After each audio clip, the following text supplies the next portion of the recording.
पांचवी पुतली लीलावती की कहानी। पांचवें दिन राजा भोज सिंहासन पर बैठने की तैयारी कर ही रहे थे कि पांचवी पुतली लीलावती ने उन्हें रोक दिया।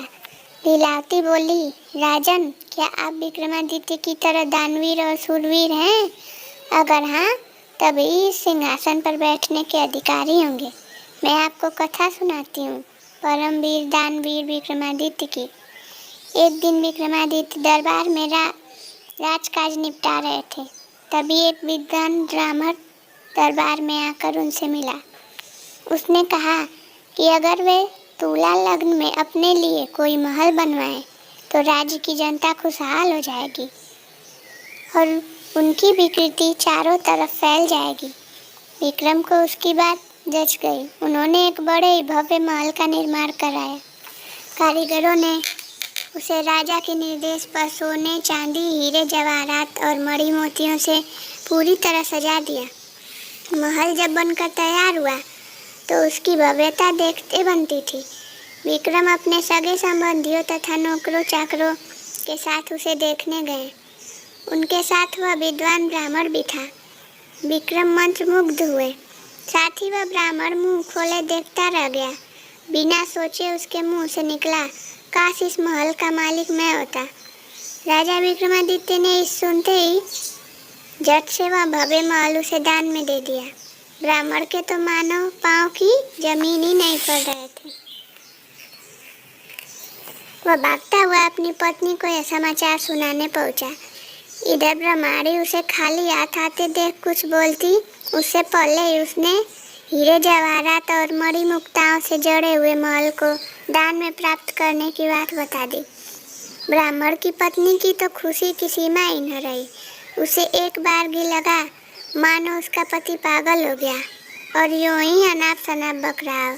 मगर उसके बार बार कहने पर वह उसके साथ महल देखने के लिए चलने को तैयार हो गई।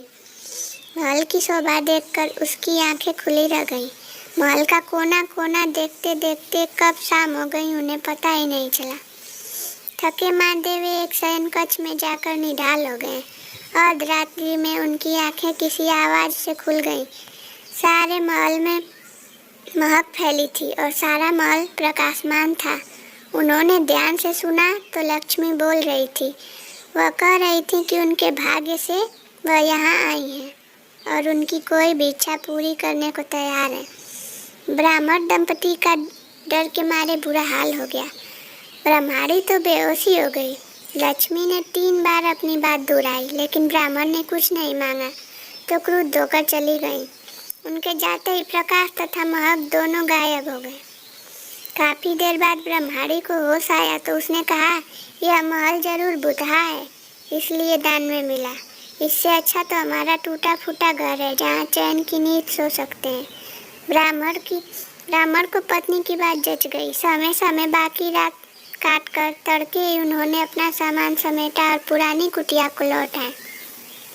ब्राह्मण अपने घर से सीधा राजभवन आया और विक्रमादित्य से अनुरोध करने लगा कि वे अपना महल वापस ले लें, पर दान दी गई वस्तु को वे कैसे ग्रहण कर लेते। काफी सोचने के बाद उन्होंने महल में उचित मूल्य लगाकर उसे खरीद लिया। ब्राह्मण खुशी खुशी अपने घर लौट गया। ब्राह्मण से महल खरीदने के बाद राजा विक्रमादित्य उसमें आकर रहने लगे। वहीं अब दरबार भी लगता था। एक दिन वे सोए हुए थे तो लक्ष्मी फिर आई। जब लक्ष्मी ने उनसे कुछ मांगने को कहा तो वे बोले, आपकी कृपा से मेरे पास सब कुछ है, फिर भी अगर आप देना ही चाहती हैं तो मेरे पूरे राज्य में धन की वर्षा कर दें और मेरी प्रजा को किसी चीज़ की कमी न रहने दें। सुबह उठकर उन्हें पता चला कि सारे राज्य में धन वर्षा हुई और लोग वर्षा वाला धन राजा को सौंप देना चाहते हैं। विक्रमादित्य ने आदेश दिया कि कोई भी किसी अन्य के हिस्से का धन नहीं समेटेगा और अपने हिस्से का धन अपनी संपत्ति मानेगा। जनता जय जयकार कर उठी। इतना कहते ही पुतली लीलावती बोली, बोलो राजन, क्या इस कथा के बाद तुम इस सिंहासन के योग्य अपने आप को पाते हो? राजा भोज निराश हो गए और अपने कक्ष में लौट गए। अगले दिन राजा को रोका। छठी पुतली रवि भामा ने कहानी सुनाई।